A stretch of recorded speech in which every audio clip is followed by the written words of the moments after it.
O tema da mensagem de hoje, eu acho que ele nunca foi tão urgente. A gente está vivendo um momento em que tantas pessoas têm sido atacadas na sua mente, mesmo tendo bases muito bem firmadas na sua fé. E sobre isso que eu quero falar hoje. Eu quero falar sobre mentalidade, porque pastoreando há alguns anos eu tenho percebido, irmão, olha para mim e não se distrai, que tem muita gente parando na jornada de fé ou tendo uma jornada inconstante, não por conta da quantidade de fé que tem, mas por conta da qualidade dos pensamentos que carrega. Se eu tenho uma fé bem firmada, mas a minha mente não é funcional, eu posso ter uma jornada inconstante e estar achando que é falta de fé.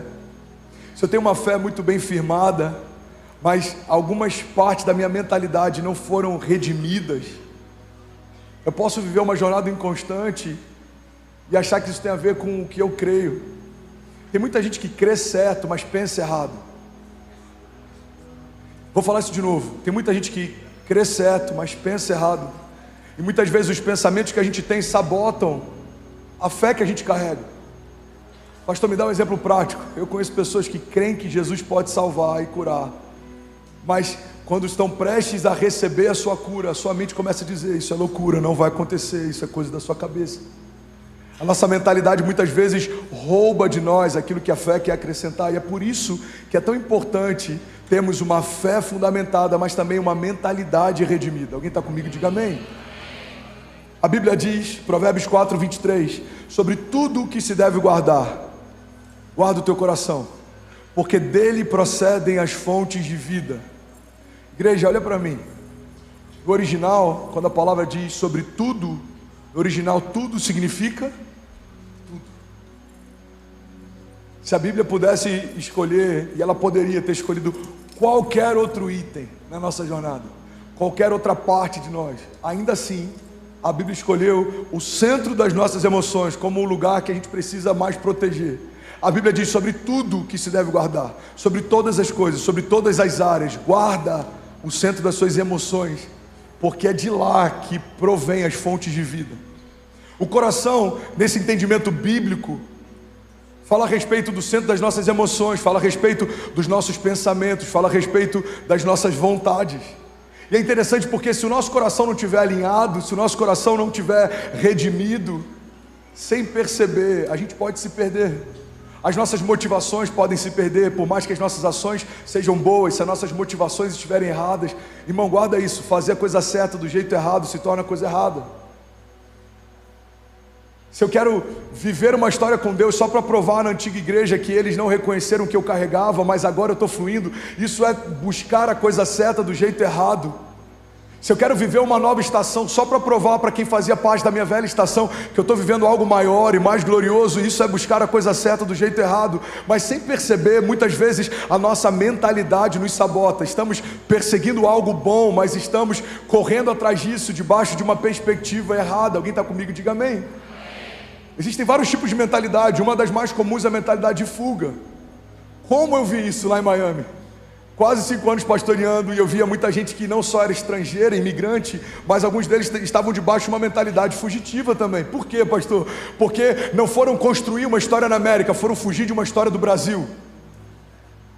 Nem todo mundo que está na América, por exemplo, dos que eu pastoreei, nem todos, tá? Existe uma parcela grande, mas nem todos foram para governar na América. Alguns só querem se esquecer do Brasil. Nem todos foram para empreender na América. Alguns só querem deixar para trás algumas marcas e histórias ruins do Brasil.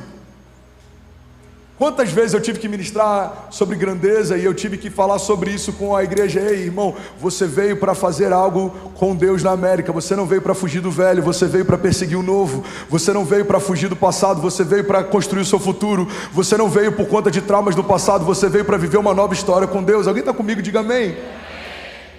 Joe, vamos junto, lindão.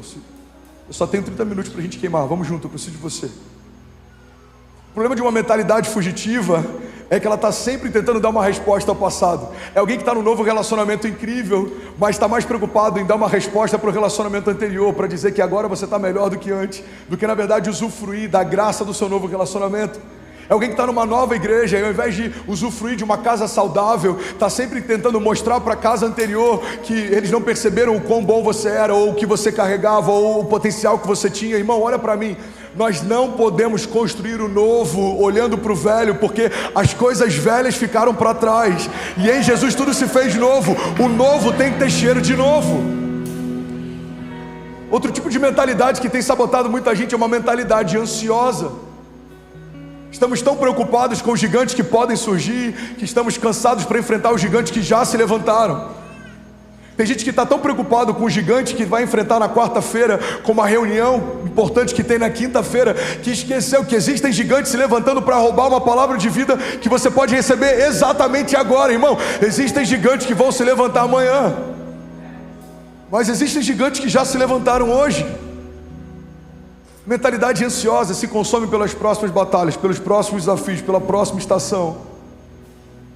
Um dos maiores problemas da ansiedade é que ela sempre coloca a gente num tempo que ainda não existe, e por isso a gente não consegue militar com aquilo que já está acontecendo. Eu lembro de um livro que eu li alguns anos atrás, o autor dizia mais ou menos assim: o problema da gente viver sempre com uma expectativa para o futuro é que quando aquilo que um dia era futuro se torna presente, vai encontrar a gente ausente, esperando o próximo futuro chegar. Tem gente que sonhava com uma estação que já está vivendo, mas nem consegue usufruir, porque já está sonhando com a próxima. Tem gente que sonhava com romper, já está vivendo esse romper, mas nem consegue usufruir, porque já está sonhando com o próximo. Sabe, esse é o tipo de mentalidade que eu preciso controlar o tempo inteiro. Porque a gente está vivendo um romper, e a nossa igreja está com 6.000 pessoas, 8.000 pessoas, 600 pessoas se batizando a cada 2 meses. Mas se eu não vigiar, minha mente já está preocupada com o porquê não temos um espaço para 3.000 crianças ainda. E ele vai ficar pronto, a gente vai inaugurar. E aí a minha mente, ela quer me levar para um lugar que eu já vou me preocupar. Por que não temos um auditório para 6.000 pessoas por culto ainda? E a gente está sempre perseguindo o próximo. Pastor, isso é ruim? Depende. Se a expectativa pelo próximo rouba de você a alegria e a gratidão do que você já está vivendo, você vai sempre viver perseguindo algo que não chega. Existe outro tipo de mentalidade que tem sabotado muita gente, irmão, que é a mentalidade de escassez. A mentalidade de escassez me faz enxergar todo o futuro e as promessas e as possibilidades, não segundo aquilo que Jesus carrega, mas segundo aquilo que eu carrego. Irmão, guarda isso. Sobre toda a promessa que o Senhor me fez, se eu olhasse para mim e procurasse no espelho as respostas para aquele comissionamento, eu me frustraria. Foi assim com cada herói da fé. Deus chama Moisés, Moisés olha para si e ele fala para Deus: Deus, mas quem sou eu? A resposta de Deus para Moisés é: eu estarei com você. Talvez a expectativa de Moisés era que Deus pudesse falar algo bom a respeito dele. Quem sou eu? Moisés, você é o cara, você foi preparado para esse tempo, você foi ensinado para esse tempo, você é forte, você é corajoso. Não é isso que Deus fala. Em outras palavras, é como se Deus falasse: Moisés, eu sei que você não tem o que precisa, mas eu quero te lembrar, eu estarei com você. Mentalidade de escassez, ela olha tudo a partir de uma perspectiva de falta. Guarda isso, irmão. Deixa eu abrir um parênteses aqui para empreendedores. Tem alguém que é empreendedor aqui? Eu tenho um desafio no meu time, porque eu sempre quero trazer uma visão ou algo criativo, e sempre tem pessoas que querem criticar a visão enquanto ela está sendo gerada. Você conhece alguém assim? Você nem começou a sonhar, alguém já está dizendo que é impossível fazer. Aí alguém comentou comigo uma dinâmica que o Walt Disney usava para criar, e aquilo ressignificou tanta coisa dentro de mim. E esse parênteses aqui, por mais que não seja necessariamente ligado à palavra, pode abençoar alguém que está aqui. Ele tinha uma sala, e a primeira sala era uma sala mais lúdica. E nessa primeira sala, ele entrava lá só para sonhar. Então eles pensavam em coisas incríveis, em coisas extraordinárias, em coisas extravagantes, em coisas autênticas. Depois que eles saíam dessa primeira sala, parte do time ia para a segunda sala. E nessa segunda sala, era a sala onde eles operacionalizavam a visão. Como a gente vai tirar do papel? Como a gente vai fazer isso acontecer? Como a gente consegue cumprir isso? E existia uma terceira sala. A terceira sala era a sala da crítica. E a sala da crítica é quando aquilo que foi sonhado, visionado, já foi operacionalizado, já foi esquematizado. Agora eles iam para um lugar onde eles pensavam tudo que poderia dar errado. E se isso aqui acontecer, e se esse cenário acontecer, e se isso aqui acontecer. E sabe o que é interessante? Muitas vezes A gente está debaixo de uma mentalidade de escassez tão grande que quando Deus nos dá uma visão extraordinária, a gente já leva direto Ele para essa sala, para dizer: Deus, você não está entendendo, eu não tenho o que precisa para viver o que você está me mostrando. Eu não sei o que eu precisaria saber para viver o que você está me dizendo. Eu não sei, eu não tenho, eu não posso. Irmão, mas guarda isso, se Deus está te mostrando algo, não é necessariamente porque você tem, sabe ou pode, mas é porque Ele tem, Ele sabe, Ele pode e Ele quer te levar até lá. Muitas vezes o como está roubando da gente o quem. Como vai acontecer? Eu não sei, mas quem prometeu é fiel para cumprir.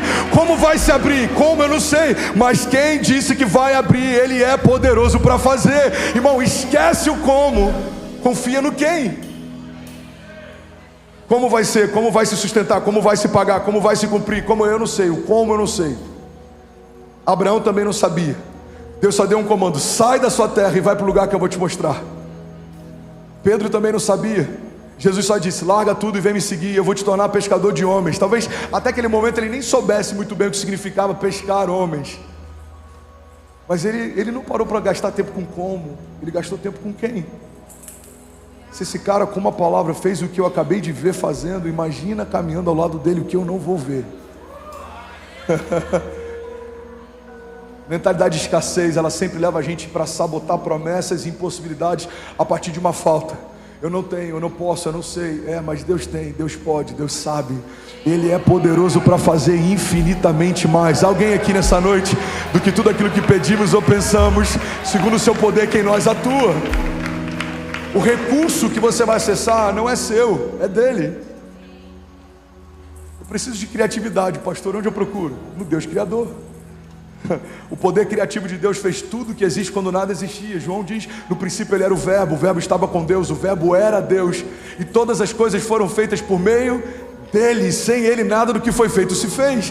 Pastor, eu preciso de recurso financeiro. Onde eu procuro? No provedor. Ele é o dono do ouro e da prata, Ele é Jeová Jirê, o Deus da provisão. Todo metal precioso perseguido pela criação ao longo de todos os séculos foi enterrado por Ele lá. Ele criou tudo que existe quando nada existia. Pastor, eu preciso de sabedoria, eu tenho que tomar algumas decisões. Para quem eu peço? Para Deus?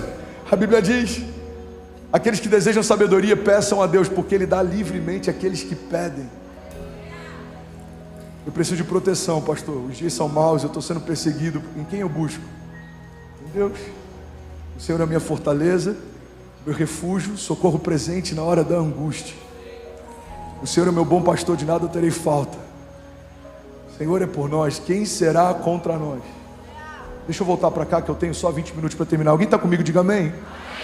Uma mentalidade redimida olha para as coisas não na perspectiva da terra, mas na perspectiva de Deus. Vai acontecer não porque é possível que aconteça, mas porque Deus disse que aconteceria. É possível o morto ressuscitar? Naturalmente não, mas se Jesus disse para Lázaro vir para fora, irmão, Lázaro vai para fora. É possível alguém andar sobre as águas? Não, pela física não, mas quem fez a lei da gravidade pode confundi-la ou brincar com ela. Imagine Jesus falando, e eu estou aqui só poeticamente viajando, tá? Jesus conversando com a gravidade. Gravidade, deixa eu te falar, você sabe dos seus limites, mas hoje eu preciso ressignificá-los. Então está vindo um cara aí, e quando eu chamar para vir comigo, ele vai caminhar sobre você. Jesus, não tem como, a densidade da água é menor. Não. Quando você não existia, o meu Pai te estabeleceu. Então agora só faz o que eu estou pedindo. Irmão, quando Jesus vem andando sobre as águas, Pedro olha para ele, fala: Senhor, se és tu, me faz ir ter contigo. Jesus fala: sou eu, Pedro, vem. E a Bíblia diz que quando ele coloca o pé para fora do barco, ele começa a andar sobre as águas. Sabe o que está acontecendo? Pedro está andando sobre algo que não faz sentido. Mas por que ele está andando? Porque o recurso sobrenatural ele buscou em Jesus, não nele. Ele não disse, ei, espera aí que eu estou indo até você. Ele disse: Senhor, se é você, me faz ir até você. Muitas vezes a gente não está vivendo o sobrenatural, o impossível, a sobrenaturalidade disponível em Deus. Por quê? Porque a nossa mentalidade de escassez está sempre esperando o melhor cenário possível dentro daquilo que é possível. Irmão, Deus não é o Deus do melhor cenário possível, Deus é o Deus do impossível. Quando dizem não dá, Ele fala: eu só estou começando. Quando dizem não tem como, não tem jeito, a última palavra continua sendo minha, diz o Senhor. Alguém está comigo? Diga amém. Só que quantas vezes, mesmo a gente crendo no Deus do sobrenatural, buscamos em Deus uma resposta natural que seja pelo menos a melhor possível. Eu tenho um diagnóstico médico contrário. Cara, eu vou esperar pelo menos o melhor cenário possível. Não. Você tem que esperar o impossível. Deus, eu quero ver os médicos sendo contrariados, eu quero ver diagnósticos sendo confundidos. Jesus, eu quero ver o natural se curvando ao sobrenatural, eu quero ver a Tua palavra se cumprindo. A Tua palavra diz que se nós cremos e não duvidarmos, tudo é possível ao que crê. A Tua palavra me ensinou que a fé não limita a Deus e Deus não limita a fé. A Tua palavra me garante que se eu estiver no Senhor e as Suas palavras estiverem em mim, eu pedirei o que quiser e me será concedido. Pega essa chave, irmãos. Nossas batalhas são quase sempre ganhas na mente. E é por isso que é tão importante a gente cuidar da nossa mente, da nossa mentalidade, das nossas emoções, das nossas percepções, da nossa visão de mundo. Porque às vezes a nossa fé até está alinhada, mas a nossa mentalidade pode sabotar a gente. Tem uma frase que ficou conhecida como sendo da Margaret Thatcher. Na verdade é de um outro autor chamado Frank Outlaw, que o pai dela sempre citava para ela. Mas ela usou essa citação em um discurso.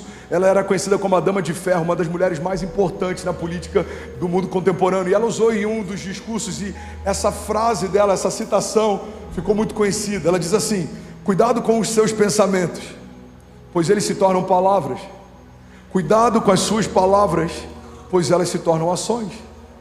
Cuidado com as suas ações, pois elas se tornam hábitos. Cuidado com seus hábitos, pois ele se torna o seu caráter. Cuidado com o seu caráter, pois ele se torna o seu destino. Você percebe que o nosso destino é uma expressão de uma cadeia de situações que começa nos nossos pensamentos.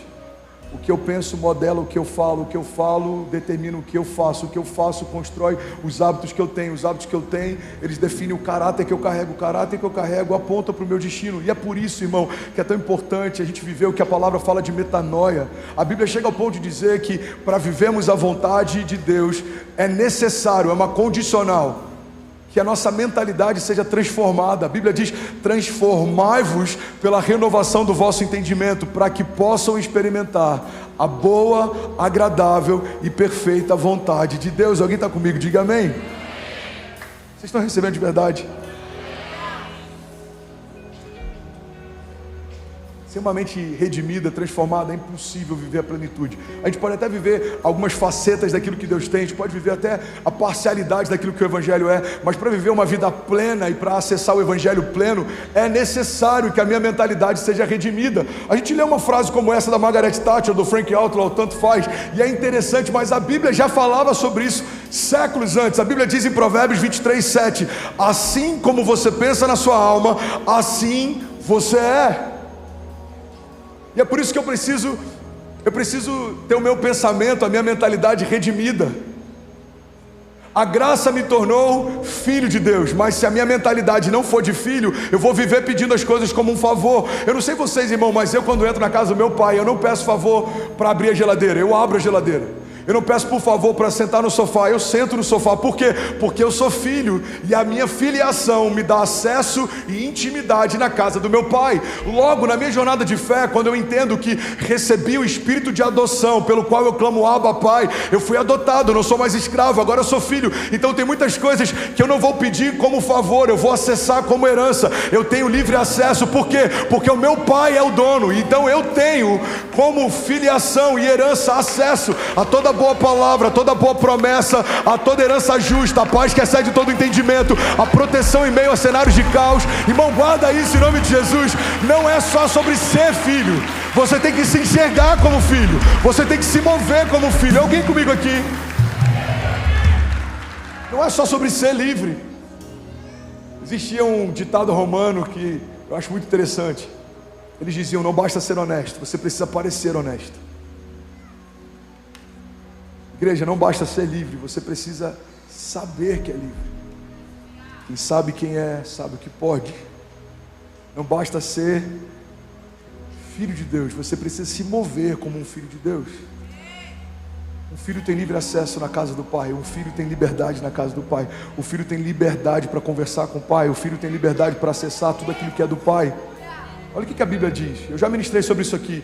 Biblicamente, maturidade, nesse texto, está diretamente ligado à nossa medida de revelação de quem Deus é. A Bíblia diz que enquanto o filho, ele é menino, por mais que seja herdeiro de tudo, de nada difere de um escravo, até chegar no momento da sua maturidade, e aí então ele poderá acessar toda a herança. O que a Bíblia está dizendo é que, por mais que a gente seja filho, enquanto a gente não tem maturidade, revelação, entendimento de que somos filhos de Deus, por mais que a gente tenha por direito toda a herança, a gente ainda não tem acesso a toda ela. Igreja, olha para mim. Quando a nossa mentalidade coloca todas as coisas no lugar, a gente vai parar de pedir favor, a gente vai começar a usufruir da herança. Você não vai esperar que alguém te abençoe, você vai entender que em Jesus você já é abençoado. Você não vai esperar que alguém abra uma porta, você vai entender que a presença que você carrega já abre portas por si só. Lembra que a gente falou algumas semanas atrás? É como uma porta automática de shopping. Por que as portas de shopping se abrem automaticamente? Porque ela tem um sensor de presença. Como acontece no reino de Deus? As portas que o Senhor preparou para você vão se abrir porque existe uma presença que você carrega. E quando a presença se aproxima dessas portas, as portas se abrem. Por quê? Porque eu sou filho de Deus, porque eu posso todas as coisas naquele que me fortalece, porque o Senhor é meu pastor e de nada eu terei falta. Alguém comigo aqui?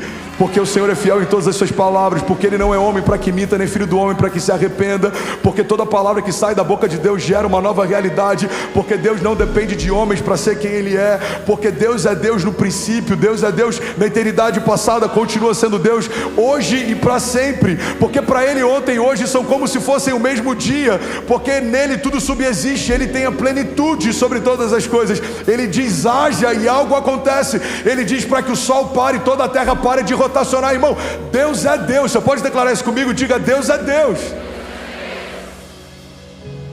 Se a minha mentalidade não estiver alinhada, eu paro de olhar para Deus como Deus das coisas impossíveis e eu começo a olhar para Deus como Deus das coisas difíceis. Igreja, não reduz o Deus do impossível ao Deus das coisas difíceis. Deus pode todas as coisas. Pastor, o meu casamento está por um fio. Deus pode? Pode. Inclusive, se o seu casamento já desmoronou tem anos, se você quiser, eu creio que Deus pode mudar a sua história. Temos testemunhos como esse. Eu fui pregar em Boston, o motorista que me pegou no hotel, ele falou: eu fiz questão de vir dirigir para você. Eu falei: meu irmão, por quê? Porque eu estava, eu não me lembro, 5 anos, 6 anos divorciado, comecei a ouvir as suas pregações, comecei a crer no meu milagre, e agora a gente vai chegar na igreja, minha esposa é uma das voluntárias, Deus mudou minha sorte, Deus restaurou meu casamento, Deus mudou minha vida. Aí eu cheguei lá, cara, esse dia foi difícil para pregar.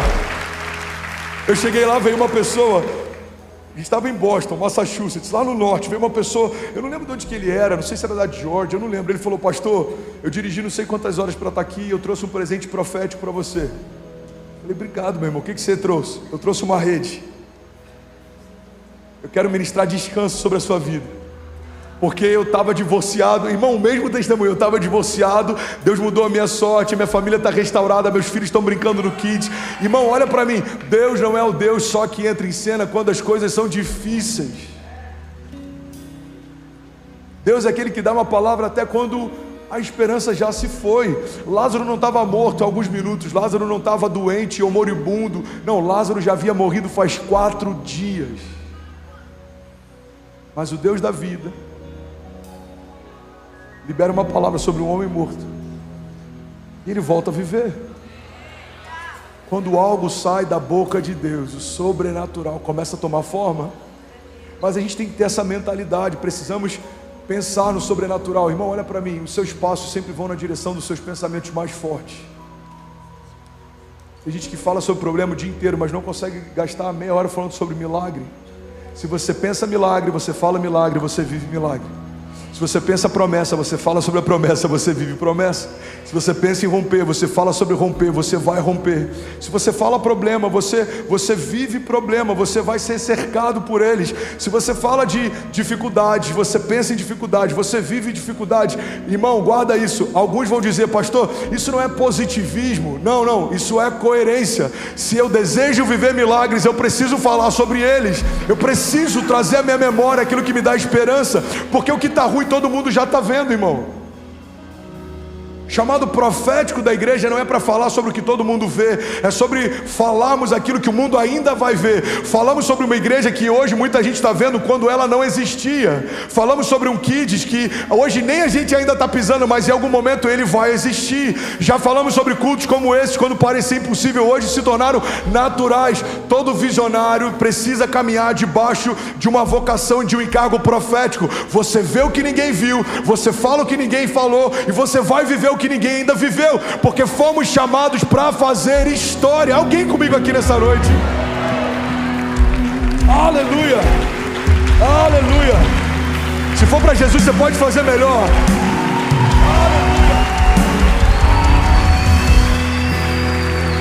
Aleluia. A mente é um ótimo carona, mas é um péssimo motorista. As suas emoções vão fazer parte da sua jornada, mas não podem governar ela. As suas emoções, os seus sentimentos vão fazer parte da sua jornada, mas não podem ser quem lidera ela. Tem uma frase do Bill Johnson que eu amo. Ele diz que a fé não significa negligenciar o problema, significa não dar a ele um lugar de influência. A fé não significa que eu vou fingir que o câncer não é câncer, que o boleto não é boleto, que a dívida não é dívida, que o gigante não é gigante. Isso não é fé, isso é loucura. A fé não é fingir que o problema não existe. A fé é se mover por uma realidade acima do problema. Não é sobre criar uma realidade paralela, é sobre se mover debaixo de uma realidade superior. O câncer existe, mas existe uma palavra de Deus que está acima do câncer. O problema existe, mas existe uma promessa de Deus que está acima do problema. Os gigantes existem, mas existe uma proteção de Deus que está acima do gigante. Irmão, precisamos ter uma mentalidade dos céus, falarmos sobre as realidades dos céus, confessarmos as realidades dos céus, e assim viveremos as realidades dos céus. Alguém está comigo? Diga amém. Você percebe que alguém que está em crise no casamento já se imagina divorciado? Ao mesmo tempo que ele gastaria se imaginando sendo alcançado por Deus, ele gasta imaginando como vai ser se ele divorciar. Cara, como vai ser? Com quem que fica as crianças? Como é que vai ser? Como é que eu vou falar isso para os nossos filhos? Com quem que fica a casa? Com quem que fica a empresa? Como é que eu faço isso? Ao mesmo tempo que a gente gasta pensando problemas, a gente pode gastar gerando milagres. Cara, eu creio, Deus vai mudar a nossa sorte, Deus vai entrar com providência, Deus vai dar algum escape, Deus vai dar alguma estratégia, Deus envia pessoas certas, nos envolve de pessoas com conselhos de sabedoria. Pai, eu não tenho mais o que fazer, eu estou exausto, mas o Senhor pode mudar a minha sorte. Jesus envia conselheiros. Pai, muda o coração da minha esposa, muda o meu coração, muda a nossa mentalidade, derrama um bálsamo sobre a nossa mente cansada. Jesus faz o sobrenatural acontecer. O Senhor é o Deus da segunda chance, nos dá uma segunda chance, poupa os nossos filhos. Você percebe? O mesmo tempo que a gente gasta imaginando o pior cenário, a gente pode gastar gerando o próximo milagre. Toda pessoa que tem pensamentos de morte, ela já imaginou como seria se ela colocasse um ponto final na sua vida. Todo homem de negócio que está enfrentando dificuldades no seu business já imaginou como seria se ele falisse. A nossa mente funciona assim, olha para mim. Ela cria possíveis cenários e a gente vai imaginando como seria. O problema é que aquilo, abaixa um pouquinho o volume, não, aquilo que parecia uma loucura no início começa a não ser tão surreal depois de um tempo. E é assim que o inferno trabalha muitas vezes, com sugestões. A primeira batalha na mente acontece no Jardim do Éden. Por conta dessa batalha a gente perdeu acesso ao Pai. Guarda isso, irmão. Gênesis fala que a primeira conferência profética, ela acontece entre o Pai, o Filho e o Espírito Santo. E no sexto dia, Deus diz assim: façamos então o homem à nossa imagem e semelhança. Mas a Bíblia diz que tempos depois, Eva é tentada pela serpente, e a serpente trabalha com uma sugestão. A serpente não obriga Eva a fazer, a serpente não faz por Eva, mas ela só sugere. Ela diz: olha, se você comer do fruto, você vai ser como Deus é. A loucura que ela já era. Foi feita a imagem e semelhança do Criador, tinha livre acesso a Deus. Irmão, guarda isso. Quando eu não sei quem eu sou, eu posso perder tudo tentando conquistar o que eu já tinha. Como que o inferno trabalha com Eva? Sugestão. Agora vamos para Jesus, o segundo Adão. A Bíblia diz que ele acaba de ser batizado, uma voz do céu diz: esse é o meu filho em quem eu tenho o meu prazer. Então Jesus se recolhe, fica 40 dias no monte, ele está no deserto, jejuando, orando, e aí ele é tentado. Qual é a primeira tentação que Jesus enfrenta no seu ministério? Uma sugestão do inferno. Satanás fala para ele: se você for o Filho de Deus, dá uma ordem para que essas pedras se tornem pães. Irmão, olha para mim. Se o pecado que roubou da gente acesso ao Pai, se Satanás tentou Jesus no início do seu ministério, o que faz a gente acreditar que a nossa mente não vai ser tentada com sugestões o tempo inteiro? É por isso que a Bíblia diz: sobre tudo que se deve guardar, guarda o centro das suas emoções, porque é de lá que provém as fontes de vida. Você sabe por que é tão perigoso essa agenda que tenta sexualizar crianças e relativizar gênero desde pequeno? Porque aquilo que para a gente algumas gerações atrás parecia surreal começa a se tornar aceitável. Irmão, se você conversar com seu filho adolescente, te garanto que para a grande parte dos nossos filhos já não é algo mais tão assustador imaginar essa questão de sexualidade. Por quê? Porque isso vem sendo falado o tempo inteiro. Uma das coisas que o inferno utiliza para destruir fundamentos e princípios elementares e inegociáveis é a relativização. Aquilo vai sendo suavizado. Uma das coisas que a gente tem visto, inclusive no cenário da política, é a questão da narrativa. Alguém já ouviu falar sobre a força das narrativas? Existe uma frase, se eu não me engano, foi utilizada na época, no período nazista, que eles diziam que uma verdade, uma mentira contada muitas vezes se torna uma verdade. Estamos vivendo na geração da pós-verdade. O que é uma pós-verdade? É algo que nunca foi uma verdade, mas a gente começa a tratar como se fosse, de tantas vezes que a gente está ouvindo sobre elas. Irmão, guarda isso em nome de Jesus. Se até Jesus foi tentado por uma sugestão, a gente precisa entender que todos os dias algumas sugestões estão tentando a gente também. Talvez não tenha problema, talvez não seja bem assim, talvez você esteja sendo radical demais, talvez você está se envolvendo demais, talvez você está buscando a Deus demais. São pequenas sugestões que, quando encontram espaço em nós, podem destruir algo glorioso que estava sendo construído há muito tempo. Irmão, olha para mim, a Bíblia diz que João Batista, aquele que foi gerado no ventre estéril de Isabel, a voz que clama no deserto, aquele que preparou o caminho para o ministério de Jesus, a Bíblia diz que João Batista foi preso, e tempos depois ele manda chamar um dos seus discípulos, e ele fala: olha, pergunta para Jesus se de fato ele é o Messias que nós esperávamos, porque eu estou tendo algumas dúvidas se de fato ele é o Messias que dizia ser. Alguém já leu sobre isso? Alguém já ouviu sobre isso? Irmão, que loucura é essa? A voz que clama no deserto, o homem que prepara o caminho para o Messias, aquele que não queria desatar a sandália dos pés de Jesus e batiza Jesus nas águas, agora está em dúvida se de fato ele é o Messias aguardado. Por que, pastor, que isso acontece? Eu vou te explicar o porquê. Porque quando João Batista está preso, as únicas notícias que ele ouve sobre o que Jesus está fazendo são a partir de quem estava do lado de fora. Então os discípulos de João Batista começam a vir para ele dizendo: olha, ele está sentado com pessoas que eu não sei se o Messias sentaria. Ele imagina só, eu estou só viajando aqui, ok? Só parafraseando. João, você não está entendendo. Ele passou por Zaqueu e ele disse que ele queria jantar na casa de Zaqueu. Esses dias uma mulher que era uma prostituta se lançou aos pés de Jesus, começou a beijar os pés dele. Jesus, você não tem noção, ele está andando com cobradores de impostos, inclusive chamou um deles para ser seu discípulo. Jesus, ele está andando com pessoas que João, ele está andando com pessoas que você jamais andaria. Irmão, guarda isso. Uma convicção gerada desde o ventre de João começa a ser colocada em xeque por conta dos ruídos ao seu redor. João Batista, aquele que preparou o caminho para o Messias, chega ao ponto de ter dúvida se de fato Jesus era quem dizia ser. Irmão, se João Batista, por conta dos ruídos ao seu redor, começa a questionar uma convicção desde o ventre, não se iluda. Os ruídos de quem está ao teu redor podem roubar de você o seu destino profético. Guarda essa chave. Não dê acesso a quem não te dá destino.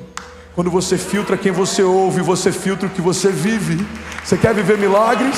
Ouça pessoas que falam sobre milagres. Caminhe ao lado de pessoas que vivem milagres. Se for para Jesus, você pode fazer melhor, irmão.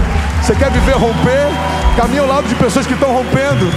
Ouça histórias a respeito de romper. Você quer viver avivamento? Estude sobre avivamento. Ouça histórias sobre avivamento. Irmão, você precisa se cercar e construir um ambiente tão encharcado daquilo que você deseja viver, que não haverá espaço para pessoas roubarem de você uma firme convicção. A gente tem que selecionar muito bem quem ouve, porque quando eu seleciono o que eu ouço, eu defino o que eu vivo. Não esquece disso, irmão. A mente é um ótimo carona, mas ele é um péssimo motorista. 1 Coríntios 1:20 diz: onde está o sábio? Onde está o erudito? Onde está o questionador desta era? Acaso não tornou Deus louca a sabedoria desse mundo? Visto que na sabedoria de Deus o mundo não o conheceu por meio da sabedoria humana, agradou a Deus salvar aqueles que creem por meio da loucura da pregação. Os judeus pedem sinais miraculosos e os gregos procuram sabedoria. Nós, porém, pregamos a Cristo crucificado, o qual de fato é escândalo para os judeus e é loucura para os gentios. Mas para aqueles que foram chamados, tanto judeus como gregos, Cristo é o poder de Deus e a sabedoria de Deus. Porque a loucura de Deus é mais sábia que a sabedoria humana, e a fraqueza de Deus é mais forte que a força do homem. Irmãos, pensem, eu amo essa passagem, no que vocês eram quando foram chamados. Poucos eram sábios segundo os padrões humanos, poucos eram poderosos, poucos eram de nobre nascimento, mas Deus escolheu as coisas loucas do mundo para envergonhar os sábios, e escolheu as coisas fracas do mundo para envergonhar as fortes. Deus escolheu as coisas mais insignificantes do mundo e as desprezadas e as que nada são, para reduzir a nada as que são, para que ninguém se vanglorie diante dele. Alguém pode dizer glória a Deus por isso? Você pode celebrar Jesus no seu lugar.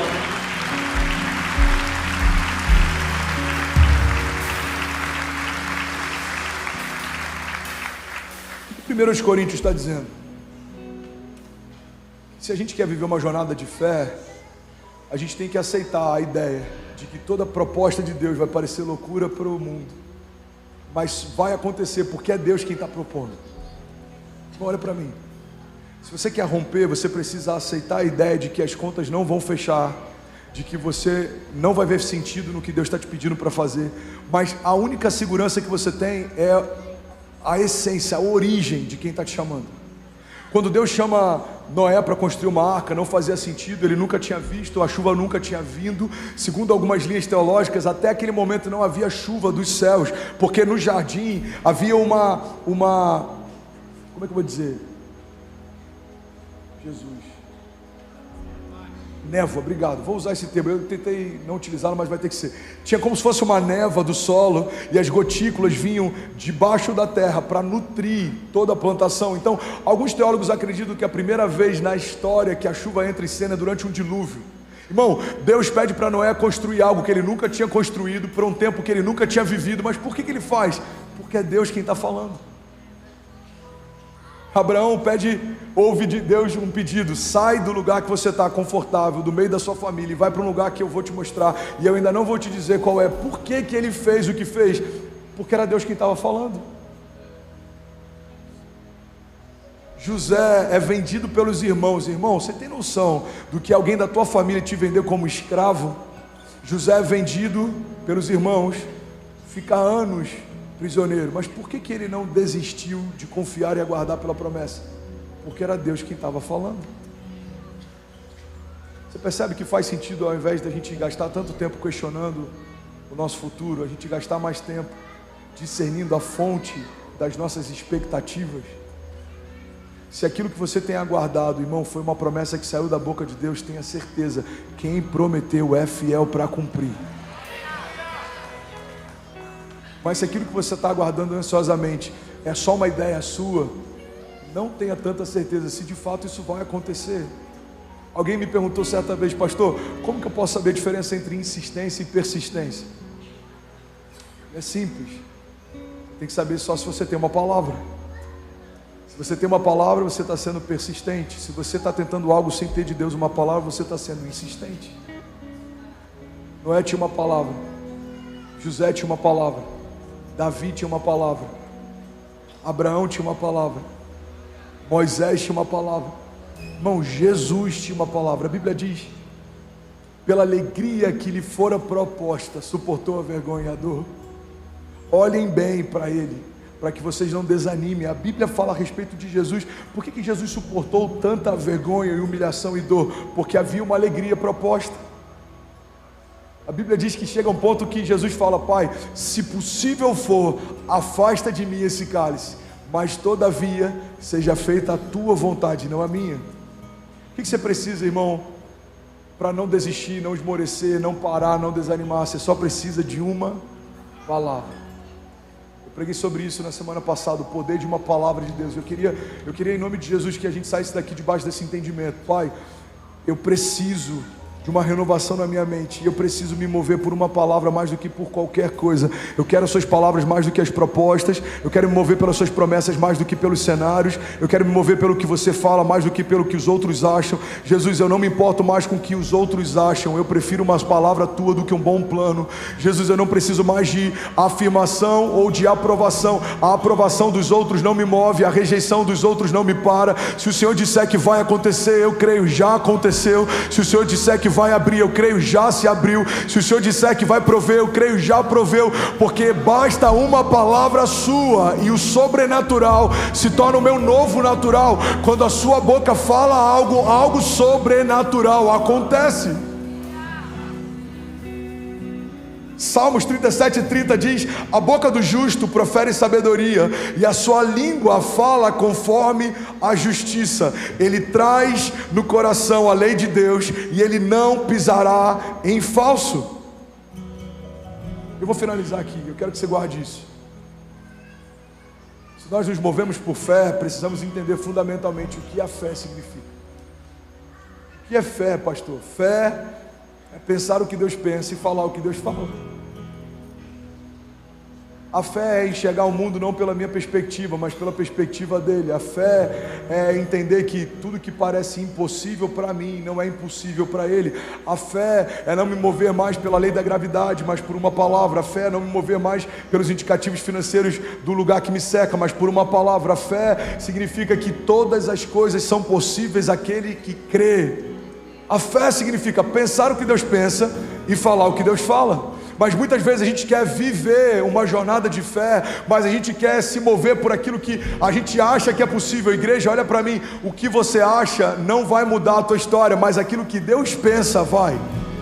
A palavra de Deus diz: eu bem sei os pensamentos que eu tenho a respeito de vocês, diz o Senhor, pensamentos de paz e não de mal, para te dar o fim que você deseja. Irmão, muitas vezes eu tenho que calar as opiniões que o André tem sobre o que o André está vivendo, para lembrar o André das palavras que Deus liberou sobre ele, porque a minha mente o tempo inteiro tenta me sabotar, dizendo: cara, não vai acontecer, é grande demais, é pesado demais, é caro demais, é desafiador demais, tem gente de menos, tem voluntário de menos, tem pastores de menos, tem suporte de menos, a cidade é muito grande, o desafio é muito grande, os inimigos são muitos, você é pequeno, você está cansado, a sua família precisa de você, mas eu preciso parar de ouvir as opiniões que a minha carne tem e ouvir os pensamentos que o meu Deus já liberou. Eu sou contigo, eu vou cumprir, eu vou fazer, eu vou suprir, eu vou sustentar, eu vou abrir, eu vou calar os seus inimigos, eu vou confundir os que tentarem te confundir, eu vou parar os que tentarem te parar. Eu sou o seu Deus, eu sou o seu Pai, eu sou bom em todo tempo, a minha fidelidade te basta, a minha bondade te guarda. Aleluia. A gente tem que escolher, irmão. Jornada de fé é uma escolha. Ou a gente se move por aquilo que a gente acha, ou a gente se move por aquilo que Deus fala.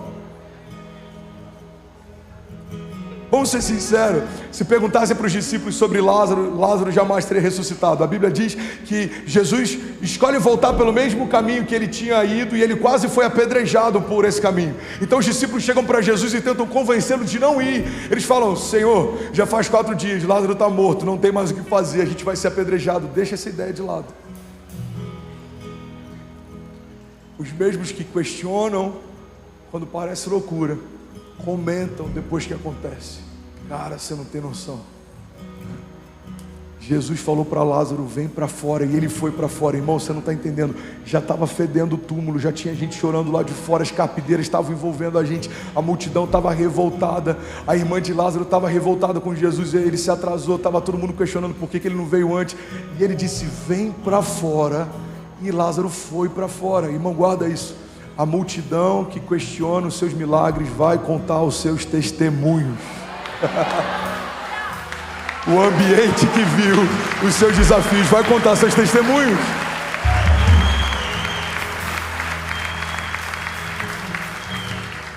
Por isso que a gente tem que escolher. Você quer ficar com a opinião dos homens ou com uma palavra de Deus?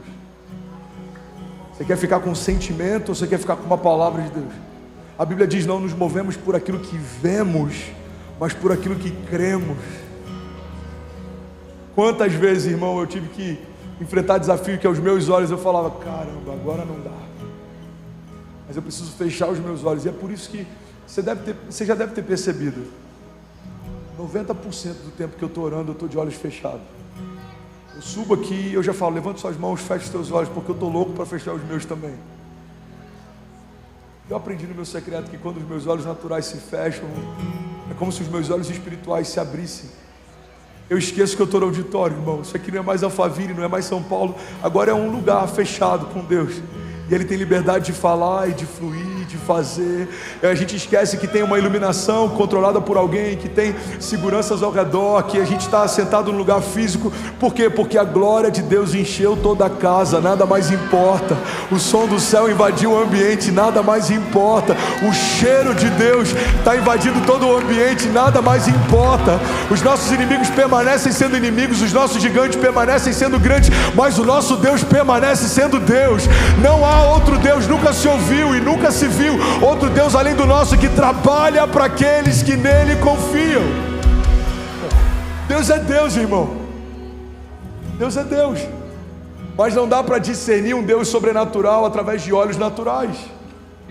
A Bíblia diz que o homem natural discerne as coisas naturais, mas o homem espiritual discerne as coisas espirituais.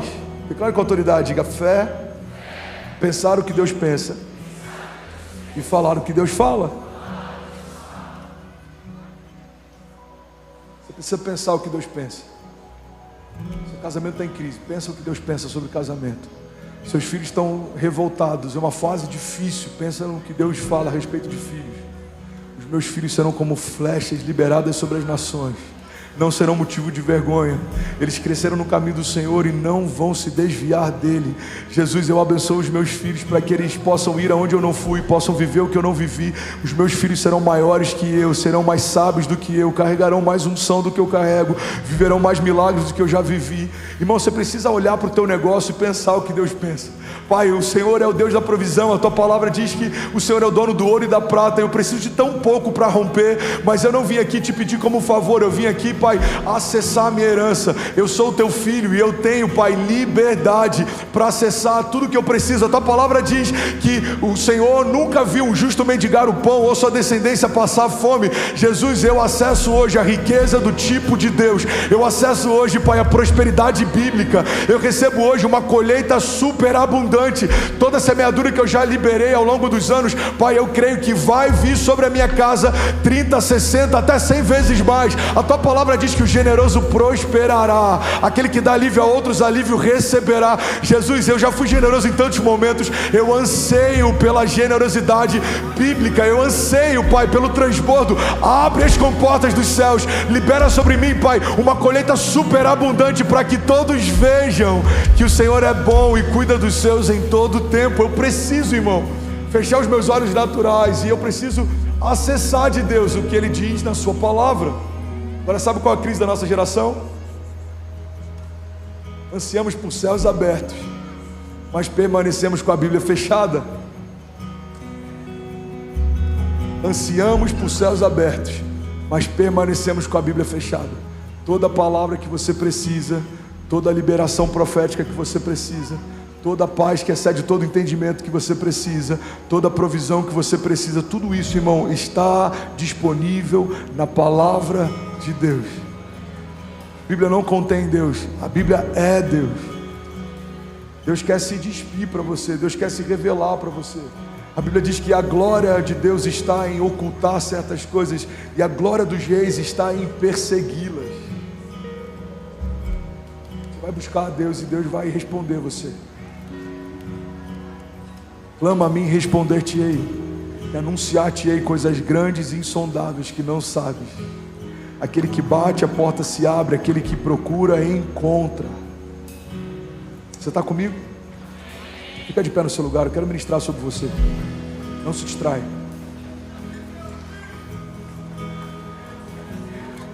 Ainda bem que eu vim, Jesus. Quantos receberam algo de Deus aqui nessa noite? De verdade. Sabe, alguns anos atrás eu estava numa igreja chamada Gateway. Ela fica em Dallas, no Texas. Foi a minha primeira viagem, se eu não me engano, para os Estados Unidos. Eu fui participar de uma conferência de liderança. Olha para mim, não se distrai. Tinha um painel de líderes. E nesse painel estava o pastor dessa igreja. Essa igreja é uma das igrejas mais extraordinárias que existem hoje. E estava lá o pastor da Gateway, se chama Robert Morris. E estava o Craig Rochelle, da Life Church. Estava o Brian Houston, da Houston. E tinha mais alguns outros pastores extraordinários de grandes igrejas.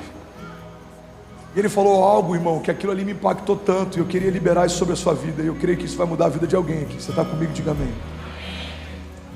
Ele abriu o coração dele nesse painel e ele disse, sabe, a gente começou a ver um romper tão grande na igreja. Era tão grande, Danilo. Era tão rápido, era tão avassalador, que aquilo começou a me assustar. E aí, pastor, ele disse que ele começou a olhar para aquilo e ele começou a ter, não só temor, mas ele começou a ter medo. Era grande demais. E aí um dia no secreto dele ele falou, Deus, isso é grande demais para mim. E aí ele diz que Deus respondeu para ele, filho, sempre foi grande demais, mas sempre fui eu quem fiz. Guarda isso, irmão. Tudo que é de Deus para a gente sempre é grande demais para a gente, mas é sempre Ele quem faz. Talvez você está vivendo um desafio, talvez seja o seu desafio que parece grande demais. Você vai dizer para Deus, Deus, esse gigante é grande demais. Ele vai te responder nessa noite, filho, sempre foi grande demais, mas sempre fui eu quem lutei por você. Deus, as afrontas são grandes demais, o inimigo está me cercando de todos os lados, ele está tentando me parar. Filho, as afrontas sempre foram grandes demais, mas sempre fui eu quem poupei você. A mentalidade, irmão, do tipo de Deus, entende que assim como os desafios e tudo que a gente enfrenta, a gente precisa apresentar para Deus. A gente entende que toda a glória do que a gente vai viver também é dele. Deus, essa igreja é sua e a glória é tua. Jesus, esses inimigos que me cercam não são meus e a proteção vai vir do Senhor. Jesus, toda palavra contrária está vindo para tentar me parar, porque eu sou o seu filho. O inferno sabe o quanto você me ama, por isso eu te peço, me guarda, porque eu não sei, eu não posso, eu não consigo, mas o Senhor sabe, o Senhor pode, o Senhor consegue. A minha confiança está no Senhor, a minha dependência vem do Senhor, a minha provisão vem do Senhor. Toda palavra que o Senhor me deu até hoje é o que me sustentou no dia mal. Jesus, tudo que eu tenho foi o Senhor quem me deu, tudo que é bom e eu carrego foi o Senhor quem me deu. Eu amo porque o Senhor me amou primeiro. Eu tenho fé porque a minha fé veio por ouvir a palavra que sai da sua boca. Jesus, eu tenho ousadia porque o Senhor me tornou ousado. Eu caminho em coragem porque o Senhor me deu porção de coragem para enfrentar. A tua palavra diz que os ímpios fogem sem que haja ninguém a persegui-los, mas os justos são ousados como um leão. Jesus, eu descanso em paz, porque o Senhor tem para mim a paz que excede todo entendimento. Eu posso não entender como vai ser, eu posso não entender qual é o final da história, mas eu sei que o meu Pai é um bom pastor e de nada eu terei falta. Podem 1000 cair ao meu lado, 10.000 à minha direita, mas eu não serei atingido. A tua vara e o teu cajado me consolam, me guardam, um lugar seguro o Senhor preparou para mim e para minha casa. Mesmo que os ventos sejam fortes, nós não vamos sucumbir. Construímos os fundamentos da nossa casa sobre uma rocha inabalável. O Senhor é por nós, quem será contra nós? É o Senhor quem age em nosso favor, quem impedirá o seu agir? Levante suas mãos, feche seus olhos. Eu quero ministrar sobre você. Mentalidade natural, irmão, sempre busca no natural as respostas. Como eu vou fazer essa semana? Como eu vou pagar essa conta? Como eu vou curar essa doença? Como eu vou resolver esse problema? Mas a mentalidade que está sempre ancorada nas realidades dos céus, ela sempre busca dos céus a resposta. Senhor, eu preciso de uma provisão. Pai, eu preciso de um socorro. Deus, eu preciso de uma resposta. Pai, eu preciso de uma porta. Jesus, eu preciso de socorro. Envia uma resposta. Envia anjos ao redor da minha casa. Guarda os meus filhos. Jesus, guarda o meu casamento. Guarda a minha empresa. Guarda o meu chamado. Pai, guarda o meu coração para que ele não se desvie. Eu quero me apresentar ao Senhor com mãos limpas limpas e um coração puro. Jesus, conserva sobre os meus ossos esse fogo por avivamento. A tua palavra diz que o fogo queimará sobre o altar e ele não se apagará. Jesus, eu quero comprar do Senhor colírio para os meus olhos. Jesus, eu quero novas vestes, novos sonhos, novos pensamentos, pensamentos de paz e não de mal. Jesus, eu quero viver no lugar da vergonha, dupla honra, no lugar do medo, ousadia, no lugar de pensamentos de morte, sonhos de vida eterna, palavras de vida eterna. Para onde iremos nós se só tu tens as palavras de vida eterna? Para onde iremos nós se só tu tens as palavras de vida eterna? Jesus, a gente já procurou em outros lugares. Nada nos sacia mais do que a tua presença. Não é sobre o que a gente conquista, Pai, tudo isso passa. É sobre o que a gente está se tornando. Eu quero ser mais parecido com você do que eu era antes. Jesus, eu quero te conhecer mais e prosseguir em te conhecer. Jesus, eu quero mergulhar nas suas águas. Pai, eu quero não só ficar com águas nos meus artérios, eu não quero ficar só com águas na minha cintura. Eu quero mergulhar até perder o controle, até que nada mais importe, até que as coisas desse mundo não me dominem, não me governem, não me parem, não me entristeçam. Jesus, eu quero ver o que você vê, eu quero pensar como você pensa. Eu quero falar o que você fala. Eu quero falar o que você fala.